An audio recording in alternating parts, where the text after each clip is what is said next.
Nós estamos na primeira parte, irmãos, do quinto mandamento, que está em Êxodo capítulo 20, verso 12.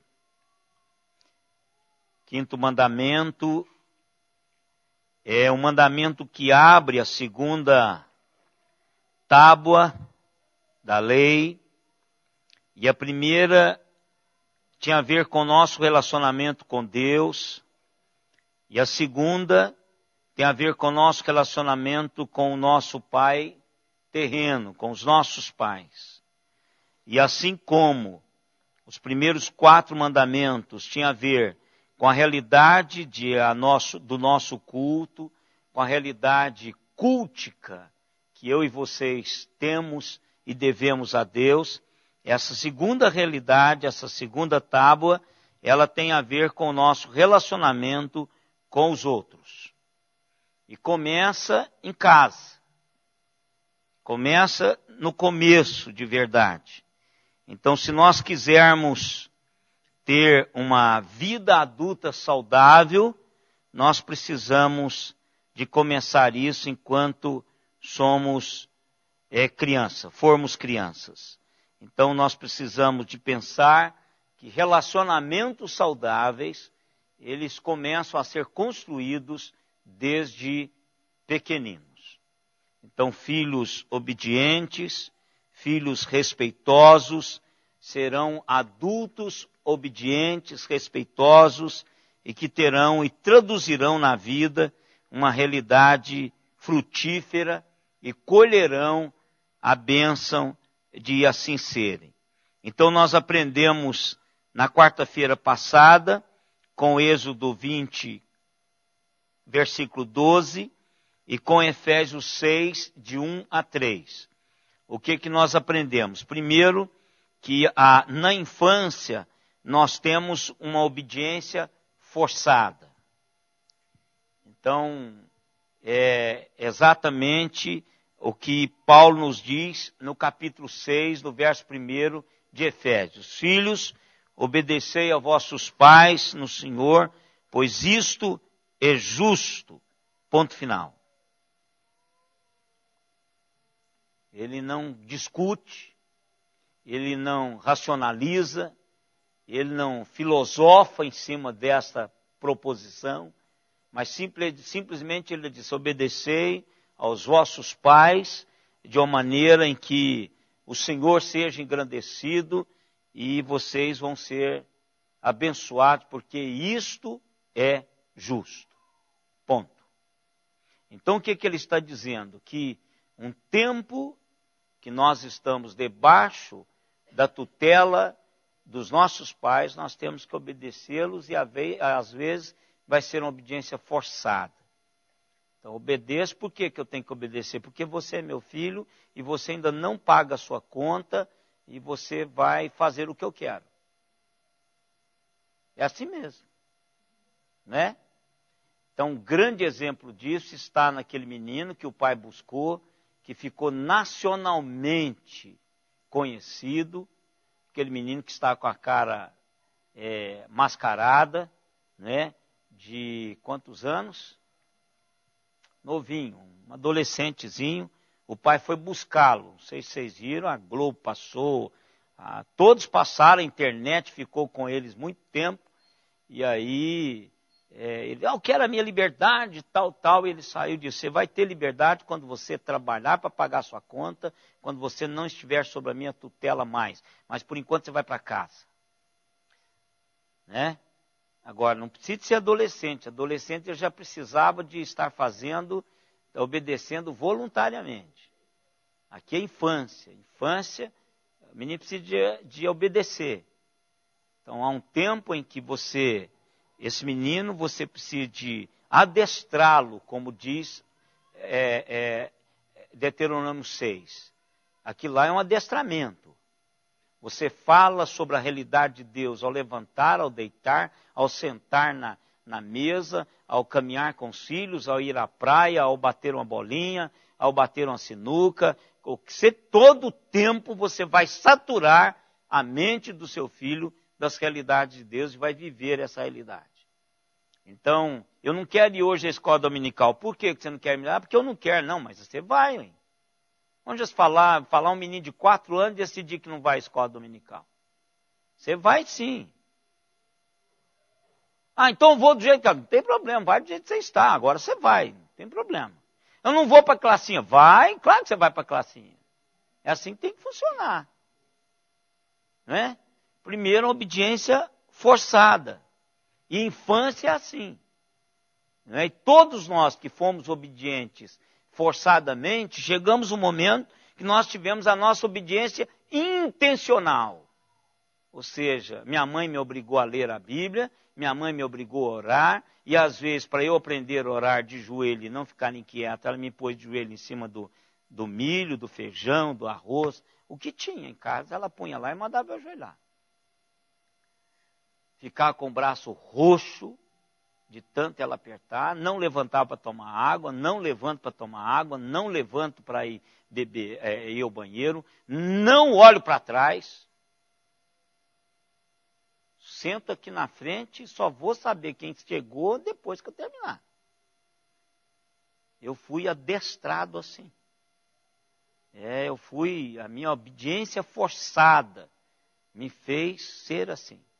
Agora, quando eu tive a questão da escolha, da obediência intencional, aí então fui ler a Bíblia, e hoje eu não viro, não é porque a minha mãe está aqui, eu não viro para trás, porque eu acho que não me convém ficar olhando quem chegou, quem não chegou. Eu não levanto para tomar água, porque eu tenho água aqui para tomar, mas eu não vou ao banheiro. Então, isso é uma questão de, intencionalmente, eu faço isso. E nós aprendemos também que na fase adulta há uma obediência mútua. Ou seja, a política do bem viver. Então, eu tenho autoridade sobre mim e eu exerço autoridades. Então, essa autoridade é uma obediência mútua. Tem uma placa de trânsito dizendo para eu não passar dos 80, então eu não devo passar dos 80. Né? Um rapaz falou para mim assim, sabe por que eu gosto desse GPS? Porque ele me diz todo lugar que tem um radar. Eu falei, eu não preciso de GPS para isso. Mas como assim? O senhor sabe onde está? Não, eu ando na placa. 110 eu ando a 110. 80 eu ando a 80. 40 eu ando a 40. Por que eu tenho que ter um radar, um GPS me contando aonde está o radar? Eu tenho que andar de acordo com o que está lá. Então há uma autoridade que está dizendo para mim o que fazer. E eu sou uma autoridade que eu preciso de obedecer à minha autoridade superior. No caso, se eu estou dirigindo, eu estou debaixo de uma autoridade. Uma lei que está dizendo para mim explicitamente, olha, 80, 50, 40, 30, 20, nos condomínios é 20, eu tenho que andar 20. O menino pode sair correndo ali, e você não dá tempo de frenagem. Então isso aí são pessoas que estão exercendo autoridade sobre mim, porque eu estou no ambiente no qual essas pessoas são autoridades. Então preciso de obedecê-los. Chego no hospital, tem uma enfermeira fazendo assim, silêncio. Então tem que falar baixinho. Se eu chego numa biblioteca, é a mesma coisa. São pessoas que exercem autoridades no lugar aonde elas estão, e eu estou lá, então eu tenho que me subjugar à autoridade constituída daquele lugar que está. Não é? Talvez ele não esteja presente, mas tem uma plaquinha, não pise na grama. Então não pise na grama. Dá a volta. O brasileiro tem isso aí com facilidade, respeita tudo isso. Então é mais fácil, não é? Da gente fazer isso. Então o que nós aprendemos? Que a obediência, ela é forçada no primeiro momento, que ela é voluntária, não é? Que ela é espontânea no outro momento e que ela é mútua no outro momento. Então por isso que nós pais precisamos educar os nossos filhos, forçá-los a obedecer, não deixar eles sapatearem, Porque a primeira vez que ele sapatear na empresa, ele vai ser mandado embora. Primeira vez que ele não gostar do chefe dele, vai ser mandado embora. Quantas pessoas têm sido mandadas embora?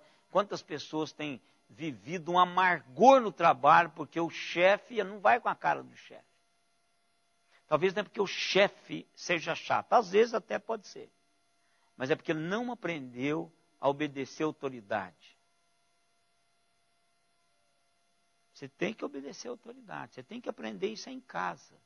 O pai fala, minha mãe olhava, eu já sabia que o negócio ia pegar depois que a visita sair. Então ela punha o pão de queijo na mesa para a visita, nenhum de nós comíamos. Ela só dava aquela olhada assim, murchava os 5. Aí depois que saíam, a gente ia comer. E ai do ousado que pegasse um pão de queijo daquele com a visita ali. Muita. Minha mãe nunca foi miserável. Sempre fazia muita coisa. Agora, obediência. Por isso que hoje eu não tenho problema de trabalhar com presbítero. Nenhum problema. Nunca tive problema com presbítero. Pode ser que eles tiveram comigo, mas eu com eles nunca. Não é? Nunca tive. Então eu entendo o papel dele, sou submisso, não tem nenhum problema, sempre foi assim, respeitar a autoridade. Eu fui trabalhado pela minha mãe enquanto pequeno e eu não tinha um gênio fácil. Não tinha. Então fui torcido, né? Li a Bíblia obrigado, orei obrigado, fui para a igreja obrigado, inventava todo tipo de desculpa para não ir à igreja, mas ia assim mesmo. Então, louvo a Deus por isso, porque hoje eu faço voluntariamente. Então, o primeiro momento é este, é o de honrar, respeitar, e é isso que o 5º mandamento está falando. Como filhos, nós precisamos, filhos de Deus, nós precisamos ensinar os nossos filhos a nos obedecer, para que também, quando eles crescerem, o relacionamento deles com o Pai Celestial seja um relacionamento leve. Eu falei para Simone, quarta-feira passada, quando chegamos em casa, que fica difícil quando você está preparando 2 mensagens, que elas parecem uma com a outra. Eu estou também terminando a minha mensagem do Dia dos Pais, e aproveitando essa semana, que eu não vou pregar no final de semana, é o pastor Jader, eu continuo estudando, porque de qualquer maneira eu tinha que gastar esse tempo, então eu estou preparando o sermão do Dia dos Pais. E mais ou menos está aqui, mais ou menos tem alguma coisa aqui, e eu vou completar esse 5º mandamento na mensagem de domingo, no 2º domingo de agosto. Mas eu quero pegar agora um exemplo do Novo Testamento, que Jesus Cristo, de uma maneira muito especial, viveu como qualquer criança, e essa mãezona de Jesus, esse paizão de Jesus, escolhidos por Deus, assim como os nossos foram. Claro que essa escolha foi uma escolha muito mais refinada do que a dos nossos pais.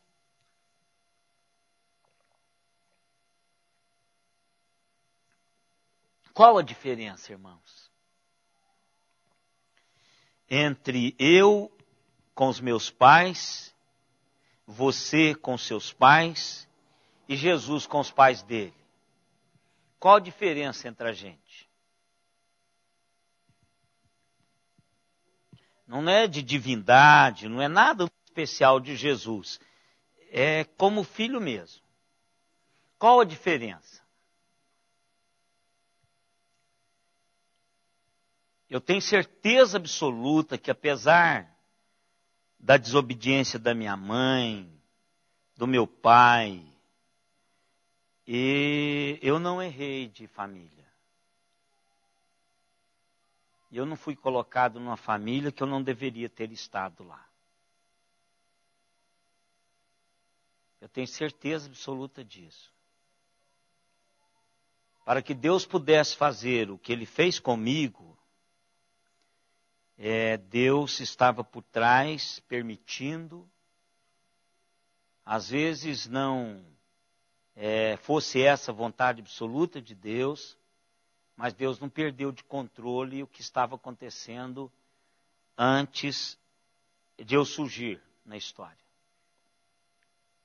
Então, entendo que meu pai e minha mãe não foi um erro, e que eu nasci dos pais certos, eu fui educado da maneira que Deus queria que fosse, com alguns erros, mas no final deu tudo certo.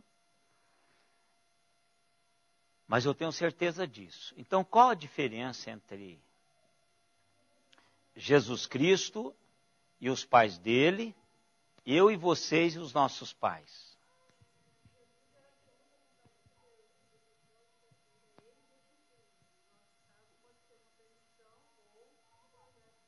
E pode ser também a vontade decisiva de Deus.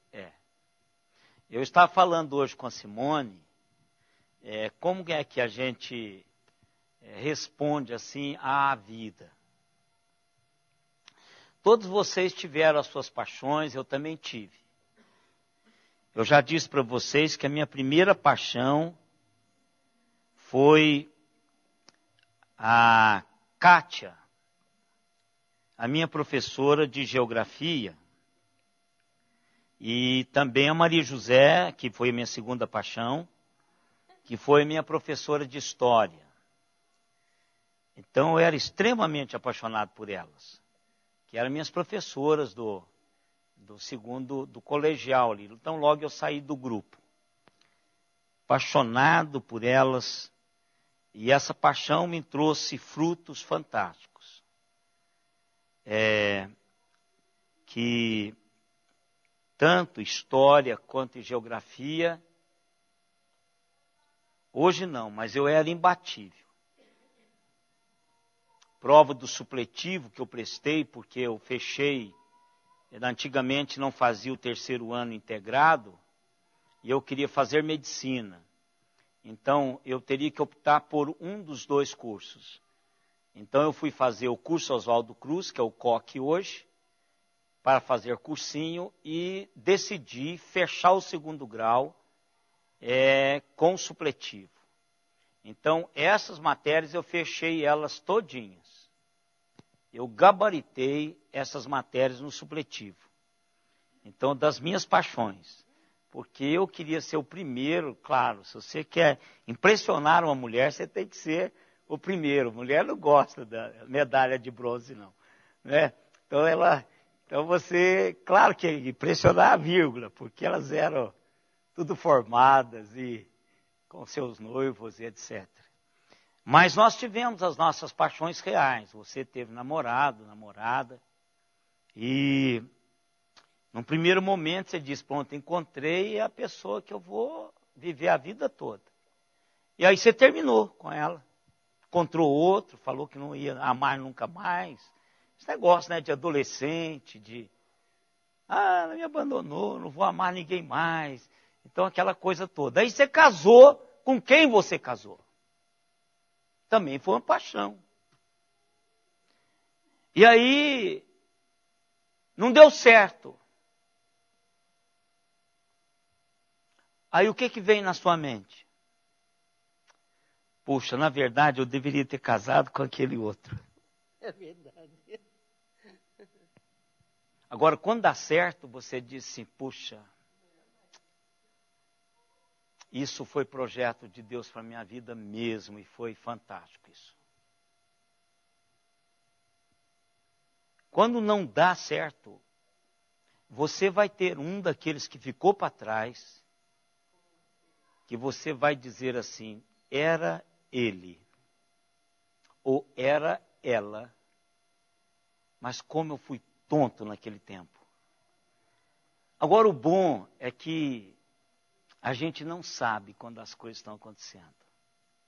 E por isso a gente precisa ficar extremamente dependente de Deus para a gente fluir, para a gente caminhar na vida.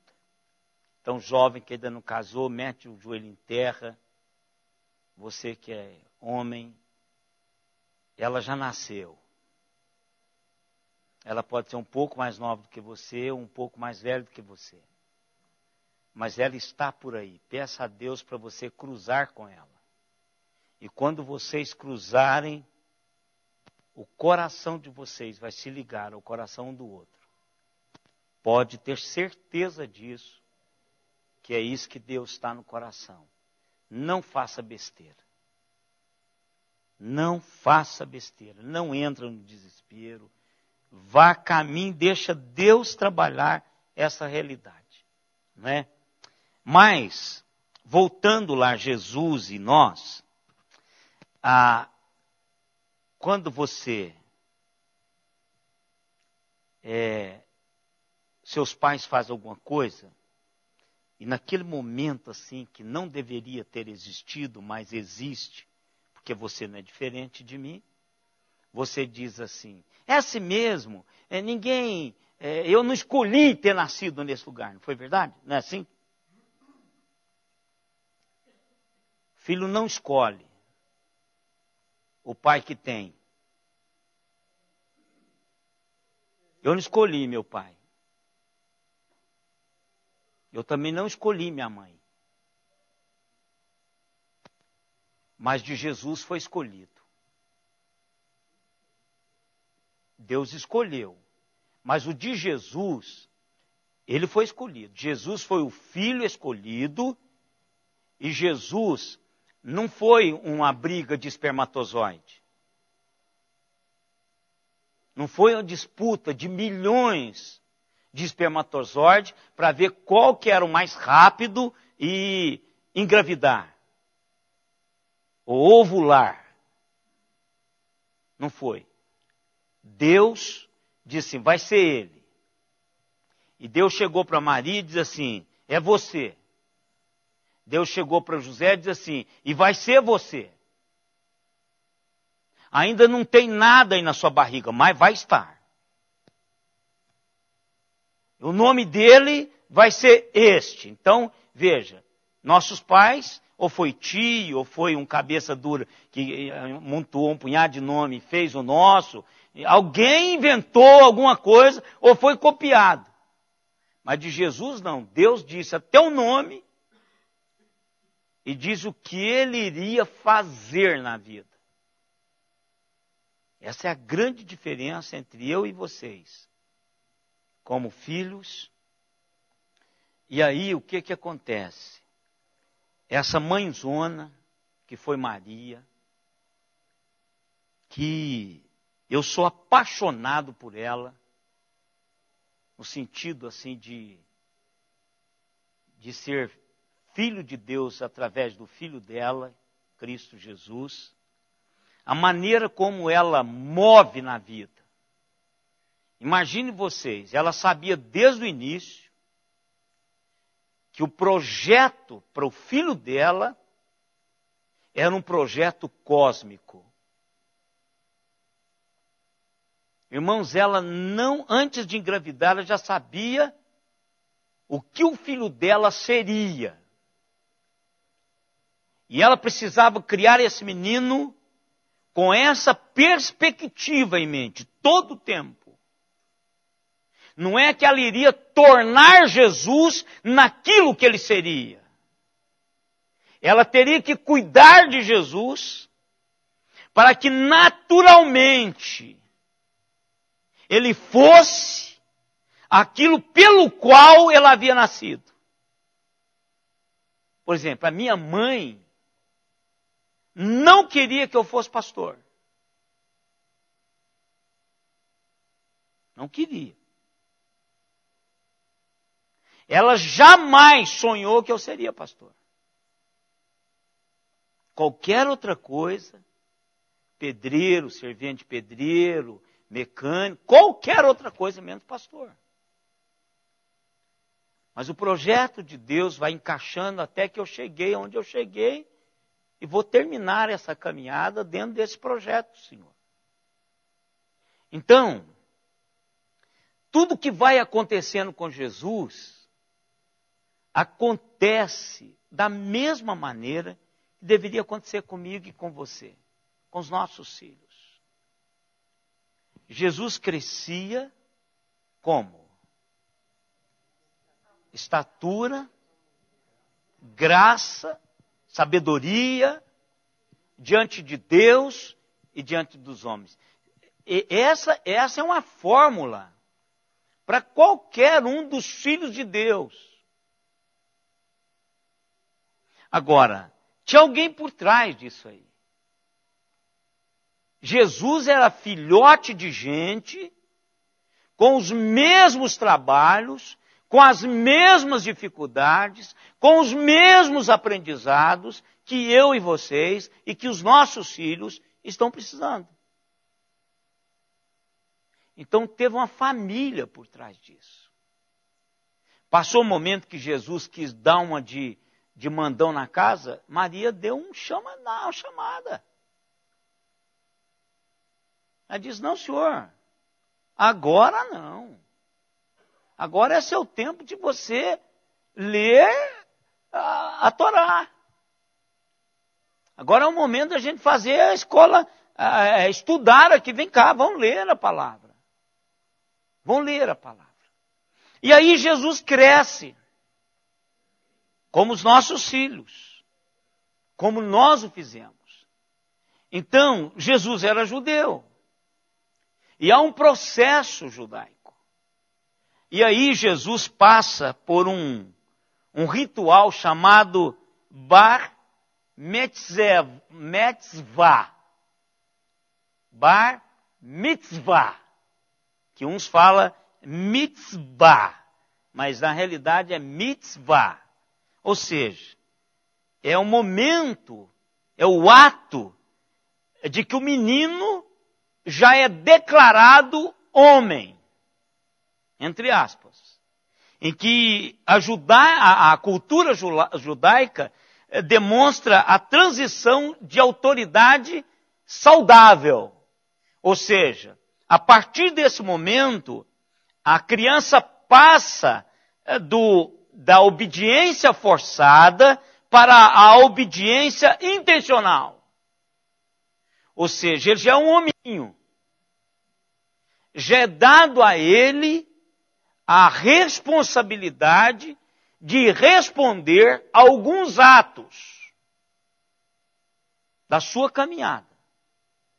Então, aonde que nós encontramos Jesus fazendo isso? Isso.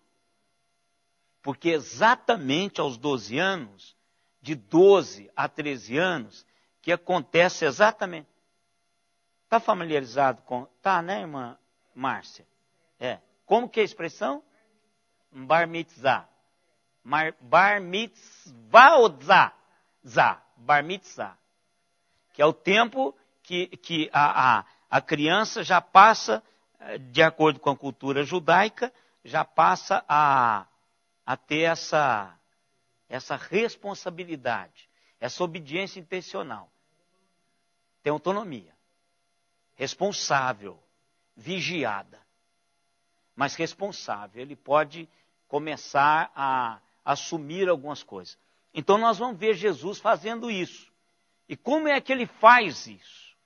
Qual que é a transição dessa realidade? E a gente precisa entender isso, não só para entendermos os nossos filhos e responsabilizá-los, porque a partir do momento em que ele passa da obediência forçada para a obediência intencional, esse menino está crescendo a fim de honrar-me como pai.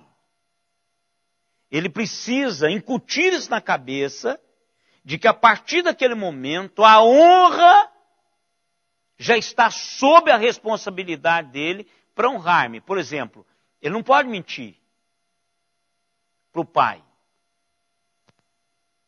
Ele não pode pegar o telefone e dizer assim, eu estou aqui na casa da fulano. Mas o cara que está perto de onde ele está telefonando, ele está em outro lugar totalmente diferente. quantas vezes eu já ouvi isso. Não dá vontade de você bater nas costas. É só que nós somos muito omissos, irmãos. Por isso que o Brasil está do jeito que está. Somos omissos. Não era hora de um adulto como eu, perto do adolescente, falando com o pai, que está na casa de fulano, mas ele está num lugar totalmente, você dizer assim, ele não está aí, ele está aqui no lugar tal. Não daria vontade de falar isso? Aí você fala, não tem nada a ver com isso, deixa do jeito que está para ver como é que fica. E aí vai acontecendo. Então, a partir desse momento, você não mente, não pode mentir. Porque é sua responsabilidade intencional agora. Você vai honrar o seu pai. E uma das coisas é não mentir para ele. Não mentir para ele. A mãe do meu marido não é a sogra dela. Tudo bem. Não, tudo bem. Tá.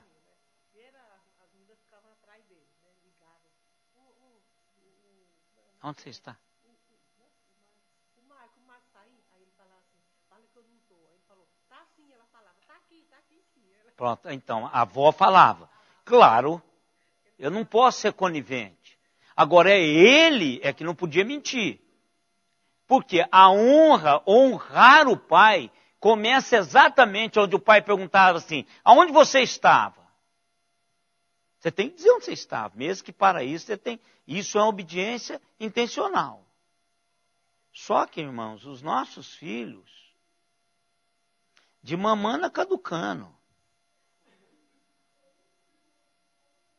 É difícil. Pouquíssimos. Estou falando de filho crente. Não estou falando de pessoa que está lá fora. Estou falando dos seus e dos meus filhos. Pouquíssimos falam a verdade. Mas vamos lá. Vamos caminhar com Jesus aqui um pouquinho, para a gente entender esse bar mitzvah. É verdade, é porque lá é um vav, e o vav é mudo, né? Bar mitzvah. Ele é mudo, então ele não é pronunciado. Porque ele está entre o zeta e o vav. Então ele está junto com a vogal e vem, aliás, duas consoantes e vem uma vogal depois. Então ele é mudo. Bar mitzvah. Por isso que é bom ter uma judia assim que ajuda a gente no hebraico, né? Mas o hebraico bíblico ele é muito difícil, viu, irmãos? O hebraico bíblico ele é muito difícil. Assim quando são coisas que é comum na cultura judaica, até que não é difícil. Mas quando você pega alguma palavra que não está na cultura, por exemplo, no dia a dia, então é muito difícil. O hebraico antigo ele é muito difícil de pronúncia. Muito difícil. Você tem que, de fato, não é inventar, mas você tem que ter cuidado, porque ele pode te levar para outra coisa. Vamos lá então, Lucas capítulo 2. Vamos prestar atenção, porque aqui acontece isso, não é? Acontece exatamente. E aí o pessoal fala, Jesus desrespeitou os seus pais. Eu já ouvi isso muitas vezes, pela maneira como Jesus respondeu. Mas isso não é verdade. Quem estava admirado e surpreso era Jesus com a reação dos seus pais. Porque ele estava exatamente fazendo aquilo que os seus pais terrenos, Maria e José, haviam instruído para fazer. Que era colocar o Pai Celestial em primeiro lugar. Então, quando Jesus tem a opção de fazer aquilo que lhe foi ensinado, ele dá prioridade ao Pai Celestial. É onde ele fica para trás. Porque o assunto com os sacerdotes e com os maiorais é muito mais empolgante do que a caminhada de volta para casa. Na realidade, Jesus não queria voltar para casa. O que Jesus, se os pais tivessem dito assim, olha, fica aqui no orfanato, ou aqui no mosteiro, aprenda aqui com eles, Jesus teria ficado. Só que o aprendizado de Jesus ainda estava longe. Faltava muito tempo ainda, e Jesus precisava voltar para casa. E aí há esse fato tão espetacular, assim, de sabedoria, de entendimento, de criação. Aqui a gente vê o quanto que Maria e José foram pais extraordinários. Por isso que Jesus amadureceu, Jesus assumiu a postura que teve um carinho especial por Maria no momento em que ele morria, né? Nessa hora o pai já havia morrido. Então, Jesus trata com habilidade amável, carinho especial com a sua mãe. Vamos lá então, irmãos. Ora, anualmente, Lucas 2, 41 a 52. Ora, anualmente iam seus pais a Jerusalém para a festa da Páscoa. Ou seja, era algo que ele fazia sempre. A educação de se cumprir, irmãos, exatamente por na cabeça de Jesus. E aqui, irmãos, tem um marco. Quando a gente vai estudar a Santa Ceia, aquele momento que eu falei com os irmãos no dia da ceia, como que é interessante a formação desde criança para aquela realidade. Ver, Jesus tinha 12 anos, embora tivesse consciência do seu papel, embora os seus pais já tenham dado uma carga pesada sobre as escrituras para o menino, o que eles faziam? Eles não só ensinavam, mas eles também levavam o seu filho a praticar algo que seria muito, mas muito importante para Jesus lá na ceia. Então, quando você vê os seus filhos comendo o pão da Santa Ceia, eu não tenho nada de místico nisso, viu, irmãos? O pão é pão, ele não vira corpo de Cristo, o vinho é vinho, o suco é suco, não vira sangue de Jesus. Mas a questão é a seguinte, é que esse menino, amanhã, esse momento da ceia na vida dele, vai ser um momento muito especial na vida dele. Então ele precisa começar a crescer, olhar para aqueles elementos como parte de um meio de graça.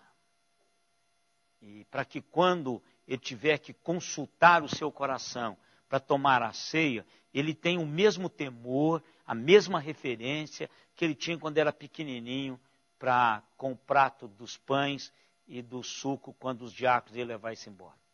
Eu já disse para os irmãos que minha mãe nunca deixou eu comer, e os diáconos também não deixavam, um pãozinho daqueles que sobrou da ceia do Senhor. Nunca tomei um cálice daqueles que desceu para lá. Eles não deixavam, minha mãe também não deixava. A general era extremamente cuidadosa com relação a isso. Então aqui tem os pais pegando Jesus com 12 anos, pensa um menino de 12 anos, pode até achar que vai ser médico, mas ele ainda não sabe o que é ser médico.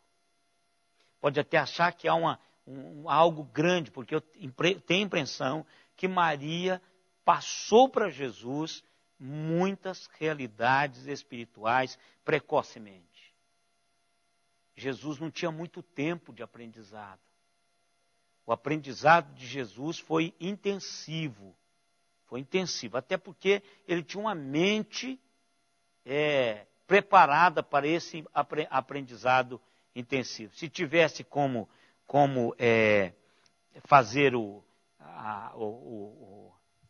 do QI, o gráfico de inteligência, Jesus estaria lá no topo. Pode ter certeza disso. Ele era extremamente precoce, né? Mas ainda assim era uma criança. E os pais anualmente. Então significa que ele foi lá, ele foi em todas as festas, ele ia.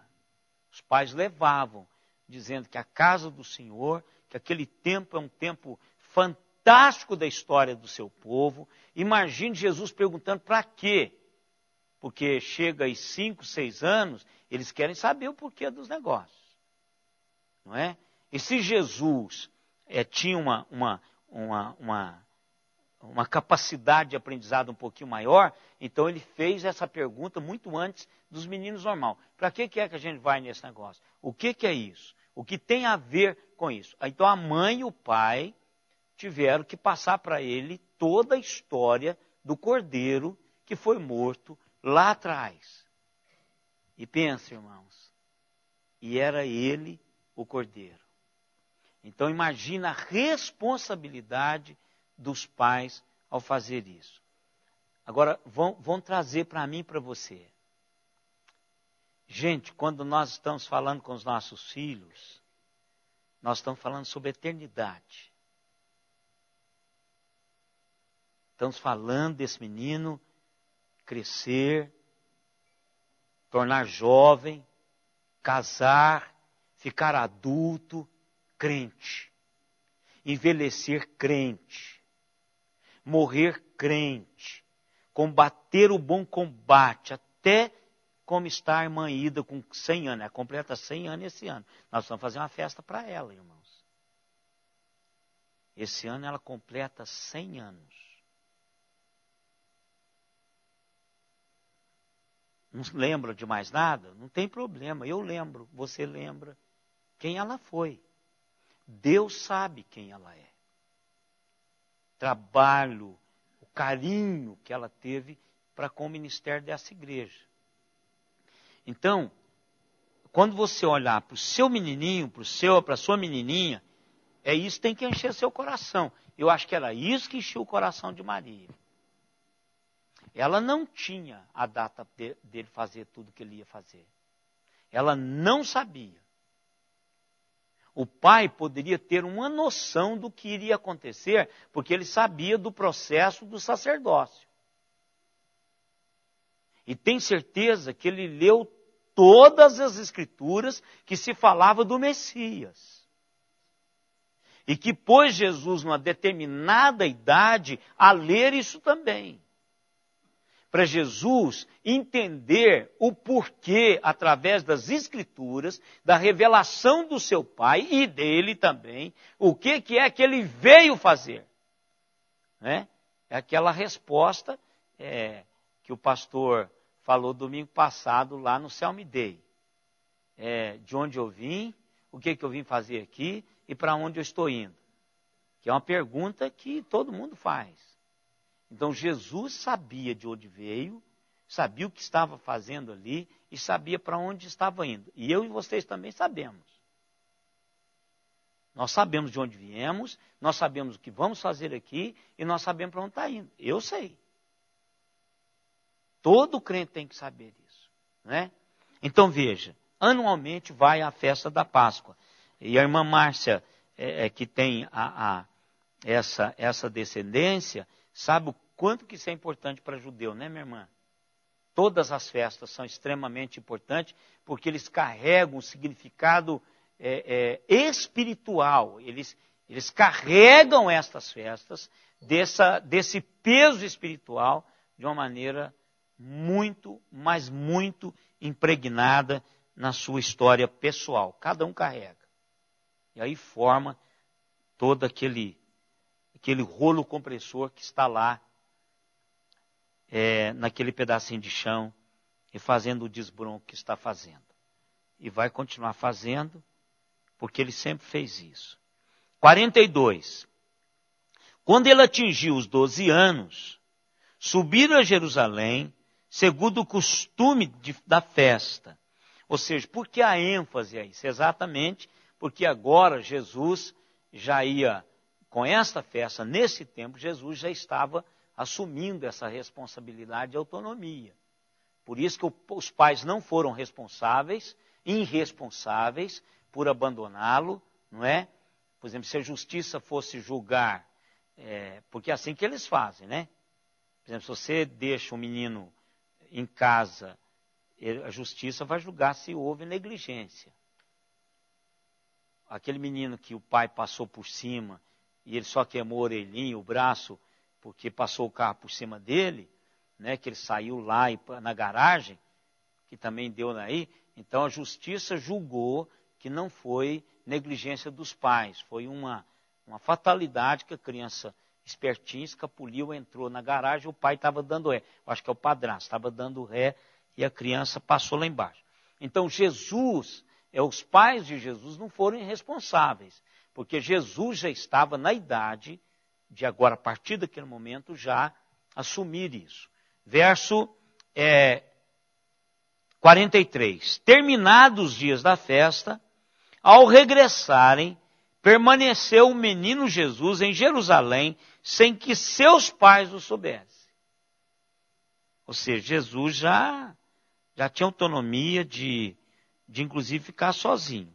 Pensando, porém, estar ele entre os companheiros de viagem, foram caminho de um dia. Então passaram a procurá-lo entre os parentes e os conhecidos.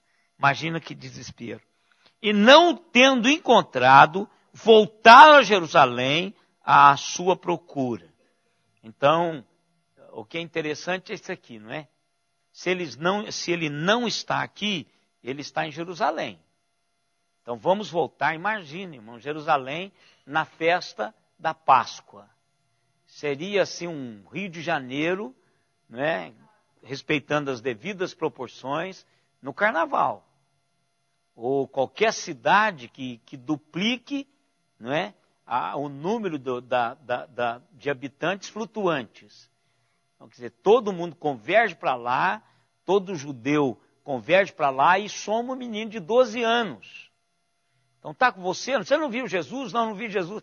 Veja que Jesus é um menino como qualquer outro menino, não é? Então, assumindo isso. Verso 46. 3 dias depois, olha aí que negócio. Então isso significa 4 dias, não é isso? Ou 5. Porque então, mas depois de quê? Depois dele chegar à conclusão de que ele estava em Jerusalém, ou depois que eles chegaram em Jerusalém? Então, a ideia é depois que eles chegaram à conclusão. Então, significa 1 dia para ir e 2 para procurar. E mais um que eles já tinham vindo, 4 dias. Mas se foi depois que chegou em Jerusalém, são 5 dias. Mas de qualquer dia, são longos dias, né? Então, depois de 3 dias depois, o acharam no templo, assentado no meio dos doutores, ouvindo-os e interrogando-os. E todos que o ouviam, muito se admiravam da sua inteligência e das suas respostas. Logo que seus pais o viram, ficaram maravilhados, e a sua mãe lhe disse: Filho, por que fizeste assim conosco? Teu pai e eu, aflitos, estamos à tua procura. Qual foi a resposta de Jesus? Porque me procuráveis, não sabeis que me incumpria estar na casa do meu pai? Ou seja, não foi isso que vocês me ensinaram? Não foi isso que vocês me ensinaram? No primeiro com. Tá. Lá quando ele era criança. Quando ele é bebê. Da primeira. Isso. E vai. Além do anjo, além de tudo, vem sendo confirmado. Por exemplo, ela se maravilha, eu acho que não é na mesma proporção que estavam maravilhados aqueles que estavam conversando com ele. Se maravilha da mãe aliviada de ver que o menino está bem, está no meio de pessoas tremendas. Então, a resposta de Jesus é exatamente aquela. Olha, eu não estou entendendo. Porque eu fui ensinado por vocês para fazer exatamente isso. Fazer de Deus a minha prioridade. E eu estou fazendo isso. Não é? Diga, meu irmão. Escribas e os escribas.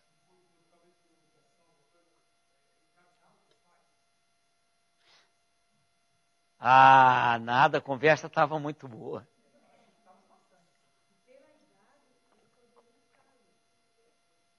Poderia.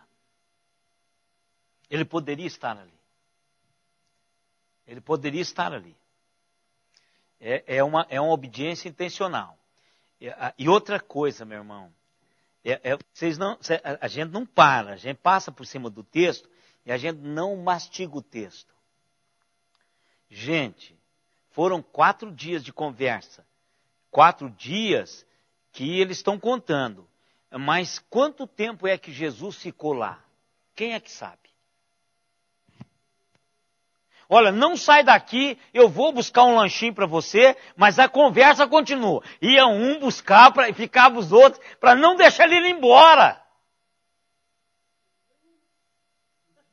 Não sei se dormiu. O fato é, eu até acredito que tenha dormido. Até acredito que tenha dormido, porque eles não seriam tão responsáveis assim de deixar um menino de 12 anos sem dormir. Eu acho que até tenha dormido. Mas o fato é que foi muito tempo, a conversa tomou dimensões eternas. Quer dizer, são escribas, doutores.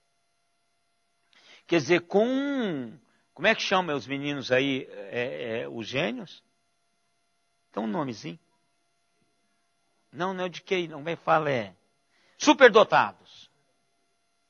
Eles estavam diante de um menino extremamente culto, que eu imagino que Jesus já tinha decorado praticamente toda a Torá, por exemplo, para levá-los a essa admiração, Jesus estava fazendo algo que ninguém daquela idade conseguiria fazer. É igual qualquer um desses pequenininhos que vão para o piano ou vão reger uma orquestra sem ter conhecimento nenhum. É a mesma coisa. Jesus trazia uma bagagem já, e eu quero aqui, mais uma vez, graças à sua mãe e ao seu pai, que eu imagino assim, José querendo fechar a marcenaria para estar com Jesus. Eu falo sempre assim, 2 pessoas nesse planeta que mais foram privilegiados, eu não sei com que idade José morreu, mas 2 pessoas que foram extremamente privilegiadas e que jamais vai pisar alguém nesse planeta mais privilegiado que eles 2, foram Maria e José. Vocês imaginam assim, Maria trocou as fraldinhas de Jesus. A gente não pensa porque a gente fica com medo de ser blasfêmia. Imagina o cheiro que Maria ganhou de Jesus, os abraços, porque ele era carinhoso. Por que eu sei que ele era? Ele era carinhoso pelo que ele fez na cruz, por ela. Por ela. Então, Jesus, ela desfrutou disso. Então, aquela vontade de que a gente tem, às vezes, como pai, de ir embora logo para baixar, dar um cheiro no moleque, eu e vocês, temos a mesma coisa. Jesus era extraordinário. E, além da sua obediência, da sua capacidade espiritual, eu acho que os pais aprendiam com Jesus de uma maneira, sabe assim, lendo, assim, fala assim, pai, vem cá para você ver, lendo e dizendo para ele o que significa. Para! Isso é algo fantástico, não é? Então Jesus dá essa resposta, olha, eu me admiro muito de vocês estarem preocupados. Por que vocês não vieram na casa do meu pai? Porque foi aqui que vocês me ensinaram a priorizar as coisas do meu pai, ou do Pai Celestial, né? É o que eu fiz, eu estou aqui o tempo todo. Aí vocês não me procuraram. O problema é que vocês não me procuraram aonde eu estava. Vocês é que me largaram. Quer dizer, eu estou aqui envolvido nesse negócio que eu gosto de fazer, que é habilidade. Imagina o que esses camaradas beberam e ficaram... Um menino, gente, de 12 anos, arrodeado de doutores. Imagina a atração que foi isso. O texto diz que ficavam maravilhados de ouvi-lo, das respostas que ele dava, como é que ele respondia àquelas realidades, né?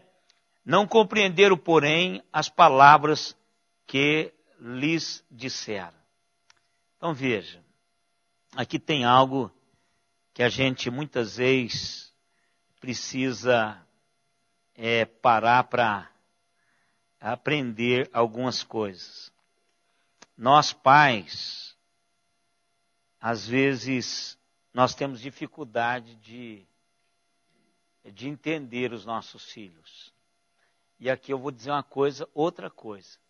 Não é só você e eu, até o casal mais especiais, por assim dizer, o casal mais especial, os dois mais especiais, tiveram essa dificuldade de perceber a dimensão do que Jesus já tinha aprendido e a dimensão do que Jesus estava dizendo para ele. Porque esse caso tem que entender.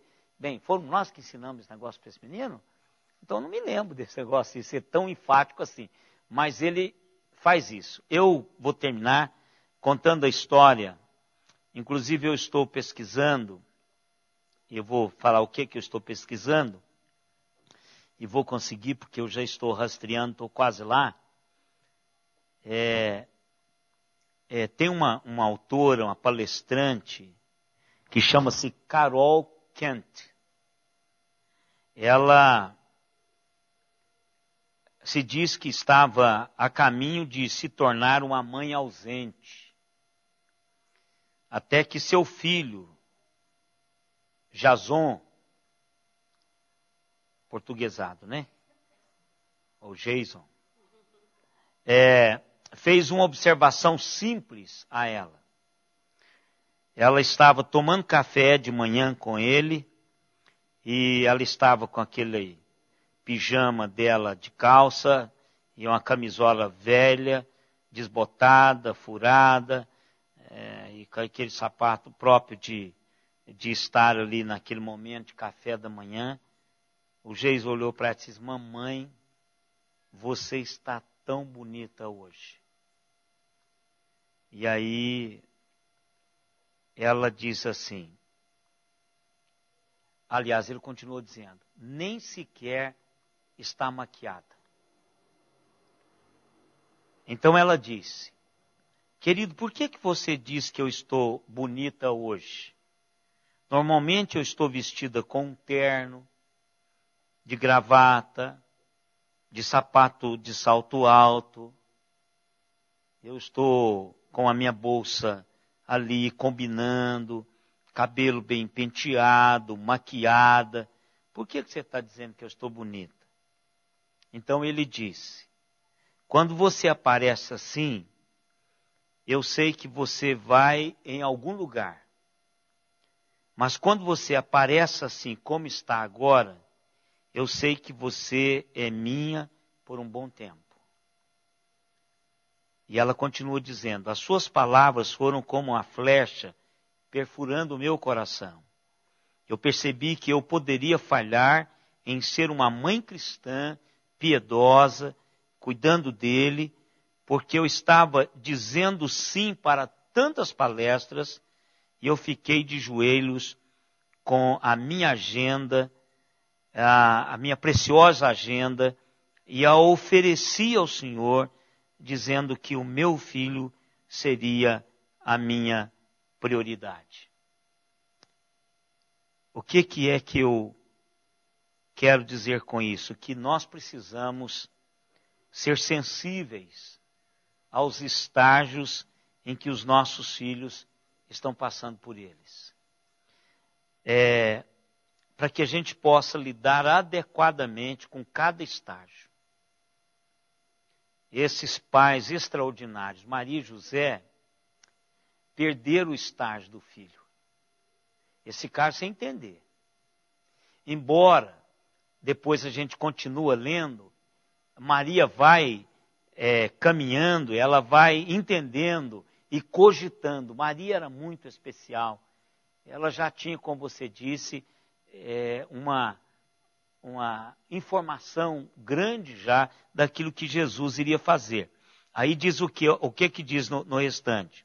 O 51 e 52. E desceu com eles para Nazaré, e era-lhes submisso, agora voluntariamente. A sua mãe, porém, guardava todas estas coisas no coração. E aí vem o que nós dissemos. E crescia Jesus em sabedoria, estatura e graça diante de Deus e dos homens. O que eu estou pesquisando, irmãos? Esse filho da Carol está preso hoje.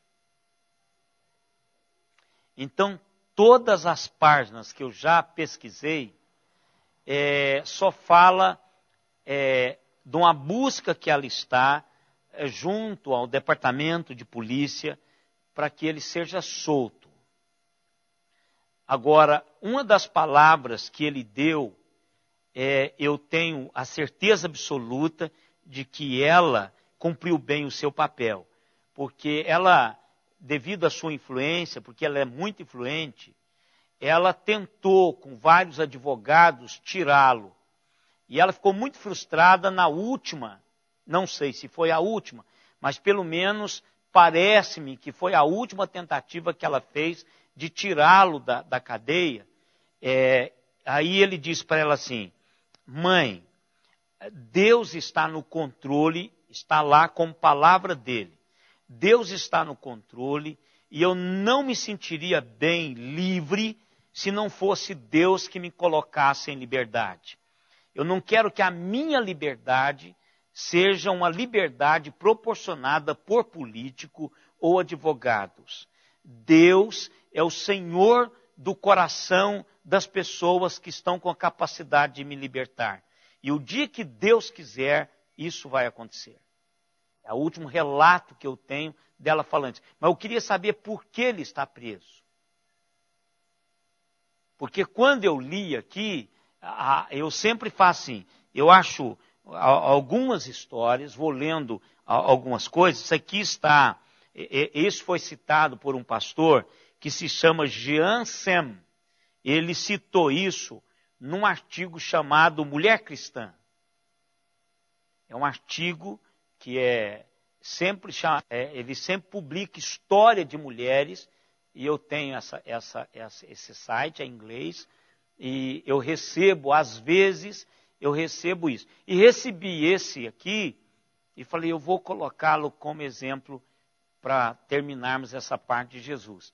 E aí eu queria saber quem era Carol. Normalmente eu faço isso, eu nunca uso alguma coisa sem não ir além daquilo que, para saber a verdade, a veracidade, se aquilo que está sendo colocado é de fato o que diz. Então, se a gente está lendo aqui que esse menininho cobra da mãe, acha bonita de pijama, porque ele entende que ela vai ficar, e essa mãe coloca diante de Deus a sua agenda lotada em função desse menino, então eu queria saber se esse menino, por que está preso. Então eu tive um alívio no coração quando eu li, agora mesmo eu li isso, no finalzinho da tarde, que eu queria saber, porque eu estou pesquisando ela já há uma semana, que eu estou atrás de informação dela. Até livro dela, resenha de livro dela eu já li. Então eu estou querendo saber por que ele está preso.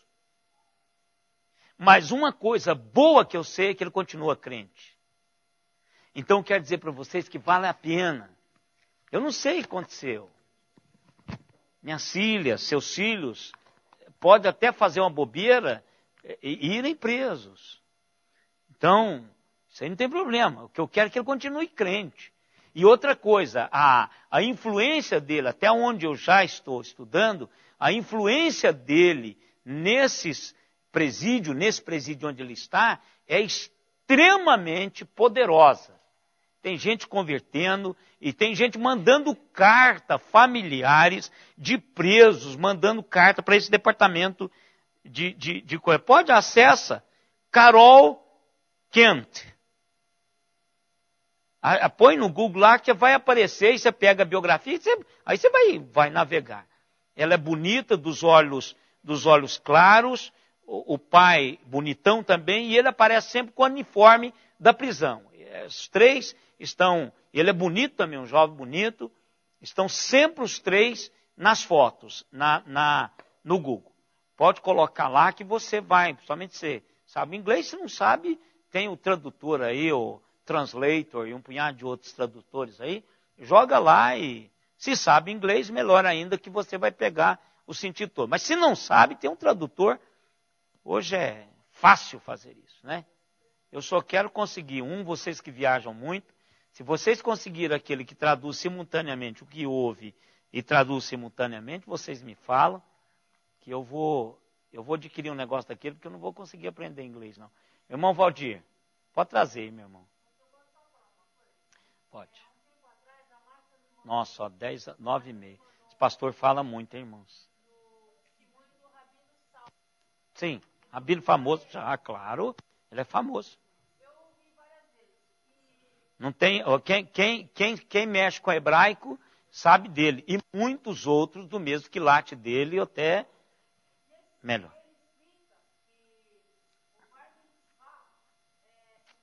Bar Mitzvah. Não, mas ninguém sabe, é só a irmã Márcia mesmo. Porque tem mas é porque lá é complicado mesmo. Bar Mitzvah.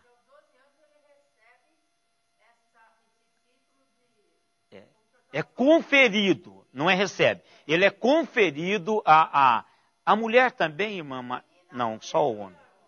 Hein? Mas a menina aos 13, isso é só para uma questão social. A questão do casamento, da promessa de casamento, aquela coisa toda. Agora, viu, Ana? O problema do hebraico é o seguinte, irmãos. O hebraico bíblico não tem vogal. Só consoante. Então, por isso que quando eu me casei, eu queria ir para os kibbutz para aprender o hebraico. Tive até, mas depois eu quase ia matar a minha esposa. Ela não queria ficar sozinha, com saudade do maridão. Eu ia ficar 6 meses nos kibbutz sozinho, porque eu havia ganho a bolsa para ficar sozinho nos kibbutz. Eu não poderia levar a Simone, né? Porque eu iria trabalhar nos kibbutz para aprender, porque lá tem as pessoas mais idosas que falam o hebraico lá, não o hebraico moderno. Eu creio que o hebraico moderno é um pouquinho mais fácil, né? Mas o problema do hebraico antigo é exatamente isso aí. Tem um rabino, irmãos, que ele se converteu, eu esqueci o nome dele, mas ele é uma preciosidade para dar uma aula do Antigo Testamento. Eu já li alguns, eu não lembro mais o nome, irmã Márcia, mas ele se converteu, e ele é cristão, e ele é muito bom, e eu sempre bebo dele, porque quando é alguma coisa do Antigo Testamento, quando você ouve alguém assim, é muito bom. Irmãos, nós tivemos 29 conexões, 9 em Araraquara, 8 não conseguimos detectar, 3 em São Paulo, 2 em Ribeirão Preto, 1 em Brasília, 1 em Campinas, 1 no Rio de Janeiro, 1 em Santo André, 1 em Londres, 1 em Jaú, 1 em Pirassununga. Então que Deus abençoe vocês. Tá tarde lá, você está dormindo tarde, hein, Lu? Ela tá, olha lá, minha irmã, tá tarde. Deus abençoe você, um bom sono e um bom trabalho amanhã, né? Vamos colocar em pé, irmãos, vamos orar? Então já foi levantando, né, minha irmã Roseli? A lua é o quê? São 4 horas, não são? São 5 horas? Não, elas são 4, porque no horário, lá são São 4, né? Só quando tem um horário de verão é que são 5. Então, olha lá, pobrezinha. 9, 10, são 2:30 da manhã. A 1:30 da manhã. Poxa, Lu. Mas ela é jovem. Eu acho que ela já deve estar deitada lá. Um abração, Lu. Vamos orar, irmãos. Pai amado, nós te louvamos de todo o coração, pela bênção da tua palavra, pela maneira maravilhosa como o Senhor nos revelou através, ó Deus, das realidades de Jesus Cristo, hoje à noite. Obrigado, Pai, porque Jesus foi um filho obediente, um filho que honrou os seus pais, tanto o Senhor como Pai eterno, quanto os seus pais terrenos. Obrigado, Deus, porque Ele é o nosso alvo, o nosso paradigma, é igual a Ele que eu quero ser, é igual a Ele que todo cristão deve ser, porque Ele é o varão perfeito, é a Ele que é o alvo de todos nós queremos nos parecer com Jesus. Que os nossos filhos estejam tendo também essa perspectiva e que cada adulto tenha também essa perspectiva. Obrigado, Pai, por cada irmão aqui presente. Obrigado, Deus, por famílias aqui representadas. Que o Senhor nos leve debaixo do teu paternal cuidado. Obrigado, Pai, pelos irmãos que conectaram-se conosco. Que o Senhor esteja abençoando a vida de cada um. Dê, ó Deus, a Lu, a bênção do Senhor em Londres. Faça com que ela possa honrar e servir o Senhor, servindo, Senhor, a igreja naquele lugar. Muito obrigado, Pai, por tudo. E agora, irmãos, que a graça do Senhor Jesus Cristo, o amor de Deus, o nosso eterno Pai, a comunhão, as consolações e o poder do Espírito Santo estejam em nós e sobre nós até aquele dia, quando com Ele nós nos encontraremos. Amém, Senhor. Amém.